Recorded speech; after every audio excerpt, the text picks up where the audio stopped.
بك من عذاب جهنم ومن عذاب القبر ومن فتنة المحيا والممات ومن شر فتنة المسيح الدجال. صدق الله وصدق رسوله النبي الكريم ونحن على ذلك لمن الشاهدين والشاكرين والحمد لله رب العالمين. درود شریف پڑھ لیں. اللهم صل على محمد وعلى آل محمد كما صليت على إبراهيم وعلى آل إبراهيم إنك حميد مجيد. اللهم بارك على محمد وعلى آل محمد كما باركت على إبراهيم وعلى آل إبراهيم إنك حميد مجيد. میرے محترم دوستو، بھائیو اور بزرگوں، اس دنیا اختتام سے پہلے اس کائنات کے نظام میں ایک بہت بڑا ہنگامہ ہوگا جس سے اللہ پاک چلنے والے اتنے بڑے نظام کو درہم برہم کر کے رکھ دیں گے، اور ہر چیز جس کی اس ابتدا اللہ پاک نے کائنات میں فرمائی ہے اس کا اختتام اس قیامت کے دن ہوگا. لیکن آنے والے قیامت کے اس بڑے اور ہولناک دن سے پہلے اس دنیا میں انسان کو اللہ پاک چند علامات اور چند نشانیاں دکھائیں گے جن کو علامات کبریٰ کہا گیا ہے، کہ یہ وہ بڑی علامات ہیں کہ جس کو جب انسان دیکھ لے گا تو اب قیامت کے آنے میں گویا کوئی بڑا عرصہ باقی نہیں رہا. اور ایسی بڑی علامات احادیث مبارکہ میں تقریباً 10 تک آئی ہے جو پچھلے جمعے میں نے عرض کر دی تھی. تو ان علامات میں 3 علامات پھر ایسی ہے جس کے متعلق آتا ہے کہ جن علامتوں کے دیکھنے کے بعد پھر فوراً قیامت ہے، کوئی لمبا وقفہ نہیں ہے. تو اس میں ایک تو خروج دجال ہے، اور نزول عیسیٰ ابن مریم ہے، اور خروج دابۃ الارض ہے کہ زمین سے جانور نکل آئے گا اور دجال نکلے گا، اور حضرت عیسیٰ ابن مریم علیہ السلام آسمان سے تشریف لائیں گے اور پوری دنیا کے اندر امن کو قائم فرما دیں گے. تو چونکہ دجال کا فتنہ ایک ایسا فتنہ ہے کہ جس سے حضور علیہ السلام نے صحابہ اکرام کو بہت زیادہ ڈرایا، اور عجیب بات یہ ہے کہ احادیث مبارکہ کو اگر دیکھا جائے تو تقریباً 60 صحابہ اکرام رضوان اللہ علیہم اجمعین کی روایتیں دجال سے متعلق ملتی ہے. 60 صحابہ کی، جس میں تمام خلفائے راشدین تقریباً شامل ہیں. اور اتنا تعارف، اتنی پہچان اور اتنی باریکی حضور علیہ السلام نے اس دجال کے حلیے تک کی بیان فرمائی ہے کہ انسان حیران ہوتا ہے. یہ کیسا ہوگا، کہاں سے آئے گا، کہاں ہوگا، اس کا قد کیسا ہوگا، اس کا رنگ کیسا ہوگا، اس کی دعوت کیا ہوگی، کون سے لوگ اس کے ساتھ شامل ہو کر اس کی جماعت بنائیں گے، اور کون سے لوگ ہوں گے جو اس کے مقابلے پر آئیں گے. تو بڑی تفصیل کے ساتھ ایک ایک نقطہ کھول کر حضور علیہ السلام نے بیان فرمایا ہے. تو اس کی ایک وجہ تو یہ ہے کہ چونکہ یہ قیامت سے پہلے اس امت کا سب سے بڑا اور ہولناک فتنہ ہے، اور دوسری وجہ اس کی یہ ہے کہ قیامت سے پہلے فرمایا کچھ لوگ ایسے اٹھیں گے جو اس دجال کے فتنے کا انکار کر دیں گے، اٹھیں گے.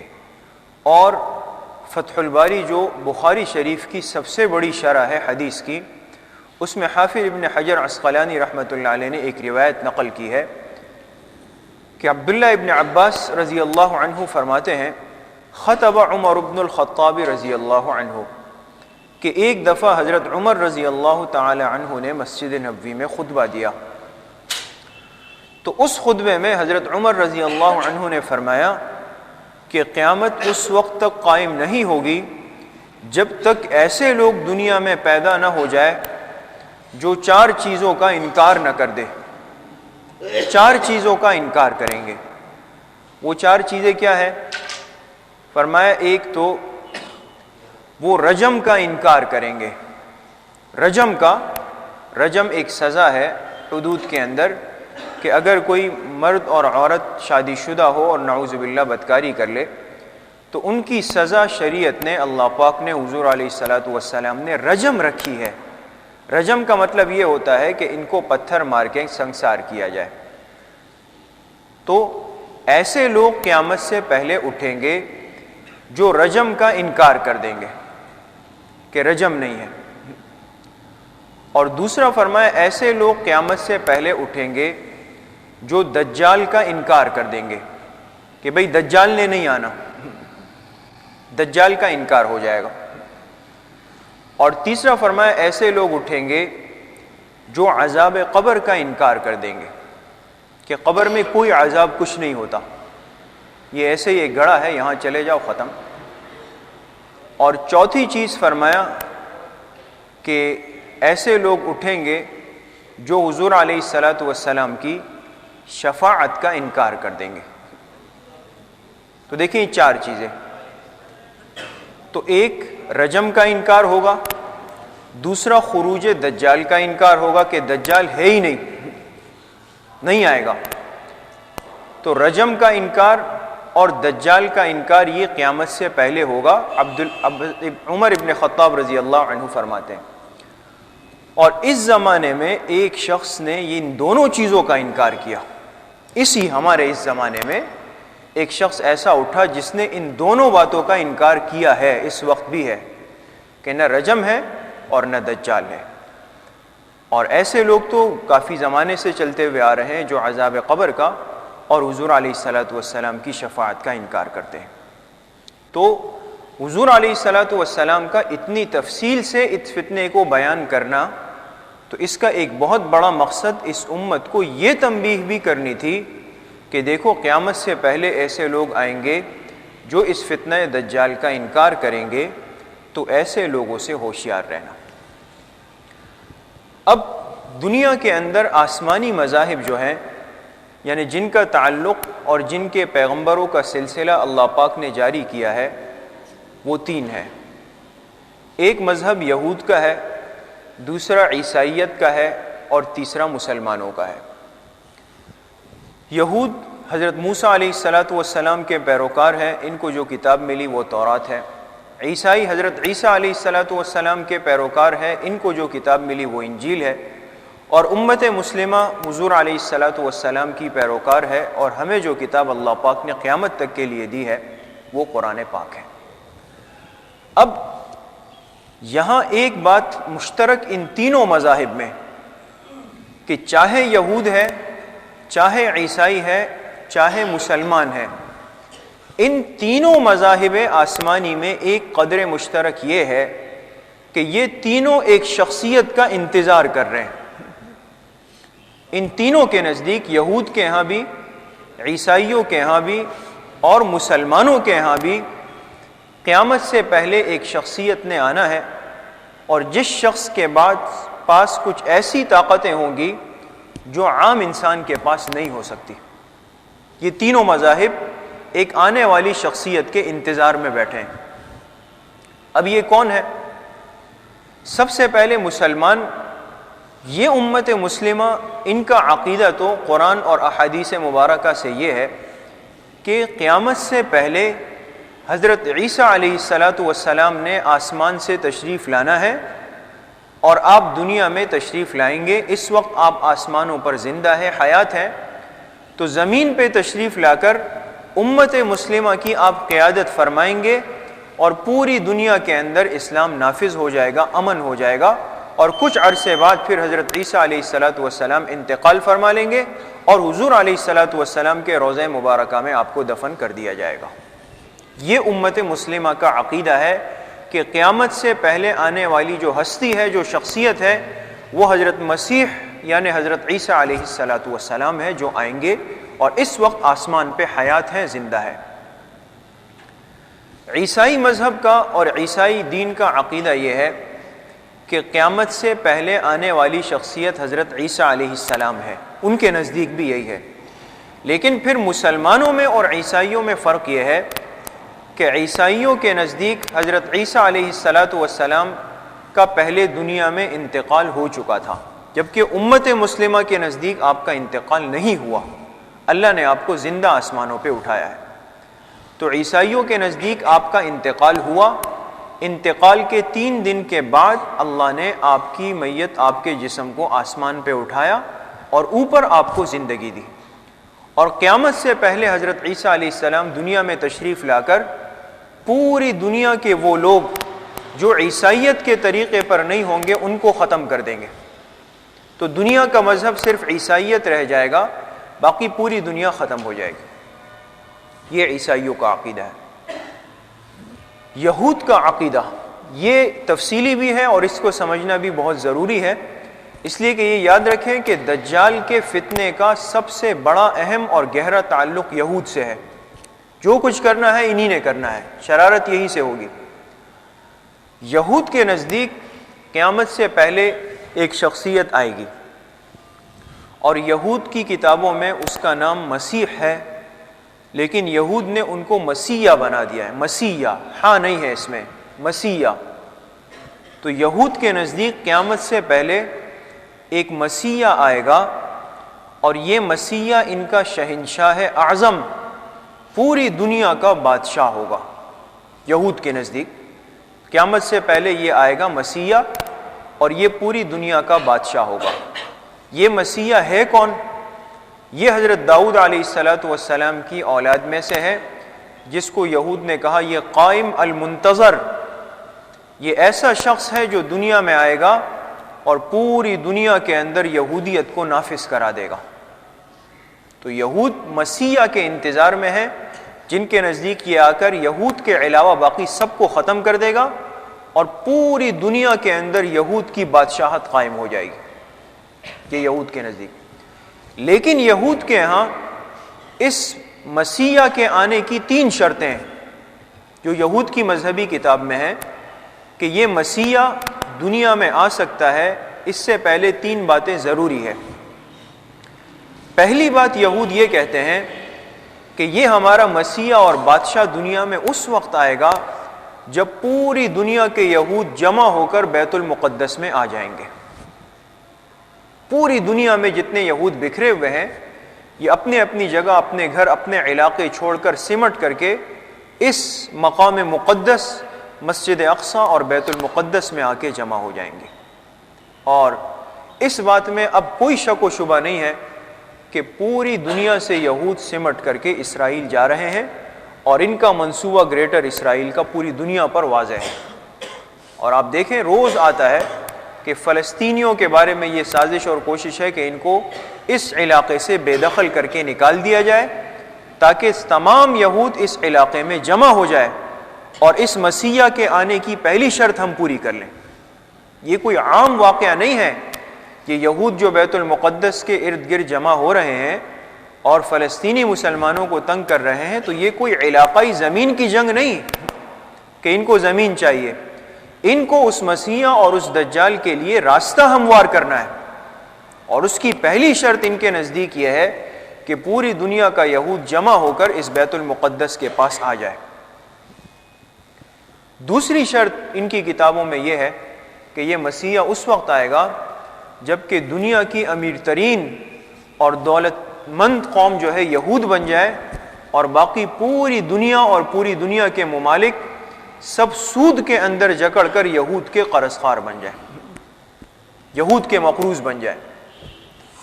اور یہ ایسی قوم ہے کہ سود، رشوت، حق تلفی، چھیننا، ظلم، جس طریقے سے مال حاصل کرنا ہو یہود میں وہ تمام امراض موجود ہیں. اور اس وقت جو دنیا کے اندر آپ دیکھیں، غور کریں، یہ جو کمانے کی جدید شکلیں ہوتی ہے، جدید شکلیں سامنے آتی ہے کہ یہ طریقہ بھی ہو، یہ طریقہ بھی ہو، یہ طریقہ بھی ہو، اس طریقے سے ہم کریں گے تو زیادہ منافع ہوگا، اور جدید اسکیمیں پوری دنیا کے اندر روشناس کرائی جاتی ہے. اس کے پیچھے یہود کا بہت بڑا ذہن کام کر رہا ہے تاکہ ایسا طریقہ پوری دنیا میں رائج کیا جائے کہ ہر آدمی سود میں آ جائے اور ہر آدمی یہود کا قرض دار بن جائے پوری دنیا میں. تو اس وقت دنیا کی دولت سمٹ کر یہود کے پاس جمع بھی ہو رہی ہے اور تقریباً دنیا، چاہے وہ مسلمان ہو چاہے وہ عیسائی ہو، وہ یہود کے قرض دار بن چکے ہیں، چاہے وہ عالمی بینک ہو چاہے وہ مسلمانوں کے اور عیسائیوں کے حکمران ہو. تو دوسری محنت ان کی یہ ہے کہ سرمایہ داریت، دولت، سب کچھ سمٹ کر یہود کے پاس آئے، باقی سب ان کے قرض دار ہوں. اور تیسری شرط ان کے ہاں یہ ہے کہ یہ مسیح اس وقت آئے گا جب ایک ملحمۃ العظیمہ، جب ایک عالمی جنگ ہوگی، عالمی جنگ، ملحمۃ العظیمہ ایک عالمی جنگ ہوگی، اور اس عالمی جنگ کے اندر 2/3 دنیا مٹ کر ختم ہو جائے گی۔ اتنا قتل عام ہوگا کہ 2/3 دنیا کا حصہ لڑتے لڑتے ختم ہو جائے گا اور صرف 1/3 دنیا رہ جائے گی۔ یہ جنگ عظیم ہوگی۔ تو آج تک آپ حضرات جانتے ہیں کہ دنیا میں 2 جنگیں عظیم ہو چکی ہے، 2 جنگیں عظیم ہوئی ہے، اور دونوں جنگوں کے اندر تقریباً شرارت اور خباثت اسی یہود نے کی ہے، یہ سمجھ کر کہ شاید یہ وہی جنگ ہو کہ جس جنگ کے بعد مسیح آ جائے۔ تو 2 جنگوں میں تو نہیں ہو سکا، اب تیسری جنگ عظیم کی تیاری ہو رہی ہے، الملحمۃ العظیمہ، اور یہود کے نزدیک یہ ہرمجدون ایک جگہ ہے جس کو آرمیگاڈون آج کل انگلش میں کہتے ہیں، اسرائیل کے پاس، یہاں یہ تیسری جنگ عظیم لڑی جائے گی، اور اس کے لیے یہود بھرپور تیاری کر چکے ہیں۔ اور آپ اس کا اندازہ یہاں سے لگا سکتے ہیں کہ حدیث شریف کے اندر آتا ہے کہ جب یہ دجال نکلے گا، آگے جیسے احادیث آئیں گی تو اس میں ہے کہ حضرت عیسیٰ علیہ السلام اس دجال کے تعاقب میں نکلیں گے۔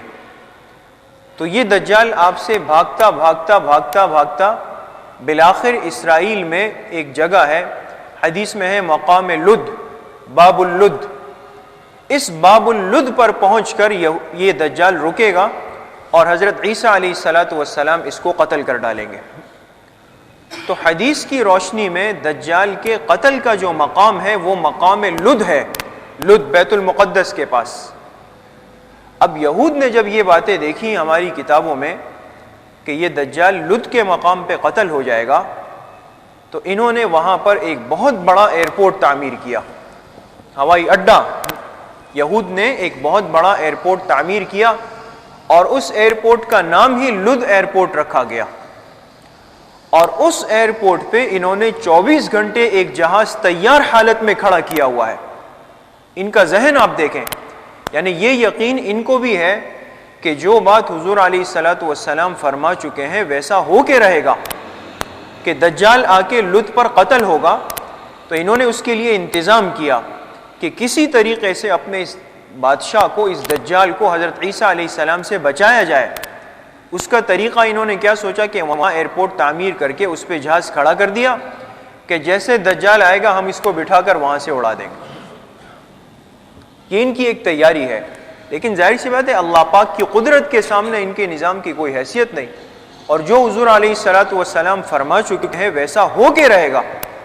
لہٰذا عیسیٰ علیہ السلام کو دیکھ کر حدیث میں آتا ہے جیسے اس کی نظر حضرت عیسیٰ علیہ السلام پہ پڑے گی تو دجال کا جسم پگھلنا شروع ہو جائے گا اور یہ پگھل کے ختم ہو جائے گا۔ تو قیامت سے پہلے کسی شخصیت کا انتظار کہ قیامت سے پہلے کوئی آنے والا ہے، یہ انتظار تو دنیا کے تینوں مذاہب کر رہے ہیں، مسلمان بھی جو حضرت عیسیٰ علیہ السلام کے آنے کے قائل ہیں، اور عیسائی بھی اور یہود بھی۔ لیکن فرق یہ ہے کہ عیسائی ہے یا یہودی ہے، دونوں اس کی بھرپور تیاری کر چکے ہیں کہ ایسا ہوگا، اور امت مسلمہ اس جانب سے بہت زیادہ غافل ہے کہ جیسے کچھ ہے نہیں، حالانکہ حضور علیہ السلام نے اس دجال کے فتنے سے کتنا ڈرایا ہے۔ احادیث مبارکہ میں چند احادیث آپ حضرات کے سامنے پیش کرتا ہوں۔ ایک حدیث شریف میں آتا ہے جو مسلم شریف کی روایت ہے کہ حضور علیہ السلام نے ارشاد فرمایا کہ جب سے اللہ رب العزت نے ذریت آدم کو پیدا کیا ہے، یعنی جب سے دنیا میں حضرت آدم علیہ السلام کی اولاد کی ابتدا ہوئی ہے، اس دن سے لے کر قیامت تک کوئی فتنہ اتنا بڑا نہیں ہے جتنا دجال کا فتنہ بڑا ہے۔ اور جب سے اللہ پاک نے انبیاء کی بعثت کو شروع کیا ہے تو کوئی نبی دنیا میں ایسا نہیں آیا جس نبی نے اپنی امت کو اس دجال کے فتنے سے نہ ڈرایا ہو۔ ہر نبی نے اپنی امت کو دجال کے فتنے سے ڈرایا ہے۔ پھر حضور نے فرمایا لیکن میں آخری نبی ہوں اور تم بہترین امت ہو. تم آخری نبی ہو، میں آخری نبی ہوں اور تم بہترین امت ہو، لہٰذا اب یہ دجال لامحالہ تمہارے اندر نکلے گا. سابقہ امتوں میں تو نہیں آیا، اب یہ دجال لامحالہ تمہارے اندر نکلے گا. اگر یہ میری موجودگی میں آیا تو میں تم سب کی طرف سے اس کے مقابلے کے لیے کافی ہوں. حضور نے فرمایا اگر یہ میری موجودگی میں آیا تو میں تم سب کی طرف سے اس کے مقابلے کے لیے کافی ہوں. لیکن اگر میرے دنیا سے جانے کے بعد یہ آیا تو پھر تم میں سے ہر ایک کو اپنی حفاظت خود کرنا ہوگی. ہر ایک کو اپنی حفاظت خود کرنا ہوگی. لیکن آگے حضور علیہ الصلوۃ والسلام نے دعا دی اور اللہ پاک سب کا محافظ اور نگہبان ہوگا. اس لیے کہ بہت بڑا فتنہ، لیکن اللہ پاک سب کا محافظ اور نگہبان ہوگا. پھر فرمایا یہ دجال شام اور عراق کے درمیان کے راستے سے نکلے گا. اس جگہ کی نشاندہی فرمائی حضور نے، یہ شام اور عراق کے درمیان کے راستے سے نکلے گا اور ارد گرد کی پوری دنیا کے اندر فساد مچا دے گا. اے اللہ کے بندو، اس وقت اپنے ایمان پر قائم رہنا. پھر فرمایا اب میں تمہیں اس دجال کی ایسی نشانیاں بتاتا ہوں کہ مجھ سے پہلے کسی نبی نے اپنی امت کو وہ نشانیاں نہیں بتائی. میں تمہیں دجال کی ایسی نشانیاں بتاتا ہوں کہ مجھ سے پہلے کسی نبی نے اپنی امت کو وہ نشانیاں نہیں بتائی. ایک نشانی دجال کی یہ ہے کہ یہ اپنے نبی ہونے کا دعویٰ کرے گا. پہلا دعویٰ اپنے نبی ہونے کا کرے گا، لیکن یاد رکھو کہ میں آخری نبی ہوں، میرے بعد کوئی نبی نہیں. پھر دوسری نشانی یہ ہے کہ پھر یہ دجال تمہارے رب ہونے کا دعویٰ کرے گا کہ میں تمہارا رب ہوں، لیکن 3 باتیں اس میں ایسی ہوں گی کہ جو انسان کے سمجھنے کے لیے کافی ہوں گی کہ یہ رب نہیں ہو سکتا. ایک بات تو یہ ہوگی کہ تم دجال کو اپنی آنکھ سے دیکھ رہے ہوگے، جبکہ اللہ پاک کو دنیا میں اس آنکھ سے نہیں دیکھا جا سکتا. یہ جھوٹا ہے. تم اس کو اپنی آنکھوں سے دیکھ لو گے جبکہ اللہ پاک کو نہیں دیکھا جا سکتا. دوسری نشانی یہ ہے کہ دجال ایک آنکھ سے کانا ہے، ایک آنکھ اس کی مٹی ہوئی، جبکہ اللہ پاک ہر قسم کے عیب سے پاک ہے. اور تیسری بات یہ ہوگی کہ دجال کی پیشانی پر واضح طور پہ لکھا ہوگا کافارا، حدیث میں ای کافرن، یعنی دجال کی پیشانی پر صاف لکھا ہوگا کہ یہ کافر ہے. اور اس لفظ کو ہر وہ آدمی پڑھ لے گا جو چاہے پڑھا لکھا ہو چاہے جاہل. حضور نے فرمایا یہ نشانیاں دجال کی ایسی ہے جو میں تمہیں واضح طور سے بتاتا ہوں.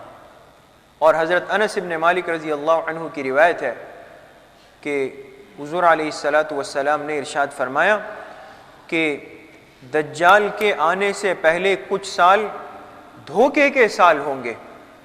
دھوکے کے سال کس طرح کہ سچ کو جھوٹ اور جھوٹ کو سچ بنا دیا جائے گا، امانت دار کو خیانت والا اور خیانت کرنے والے کو امانت دار بنا دیا جائے گا. یعنی پورا معاملہ خلط ملط.